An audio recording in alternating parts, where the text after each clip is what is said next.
সবাইকে আর আজকে আমি তোমাদের সাথে শেয়ার করবো আমার উইকলি স্কিন কেয়ার রুটিন। আমাদের স্কিন যেমনই হোক না কেন, আমাদের দরকার সেটাকে সপ্তাহে একবার হলেও যত্ন নেওয়া।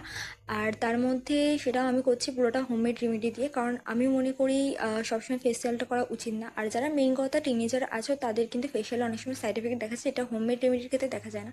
তো স্কিন কেয়ার করার জন্য প্রথমে আমি নিয়ে নিয়েছিলাম র মিল্ক অ্যাজ এ ক্লিনজার।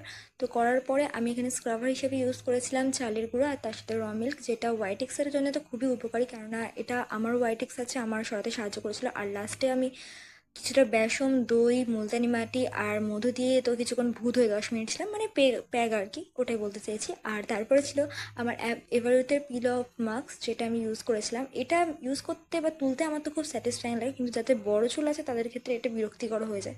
তো যাই হোক, আর লাস্টে আমি ইউজ করেছিলাম aloe vera gel as a moisturiser. আর লাস্টে ইউজ করেছিলাম লিপের জন্য লিপ স্ক্রাব। তোমাদের স্কিনের সাথে লিপের যত্ন নেওয়াটাও খুব কিন্তু উপকারী। আর যারা আমার লিপ স্ক্রাবটাও হোমমেড, তো যারা এই রেসিপি চাও তারা কিন্তু আমার অবশ্যই চ্যানেল নামে নিচে অ্যাটাচ করা থাকবে, গিয়ে দেখে আসতে পারো। তো ভিডিওটা কেমন লাগলো জানি, ভালো লাগলে অবশ্যই একটা লাইক আর সাবস্ক্রাইব করো। দেখা হয় পরের ভিডিওতে। টাটা।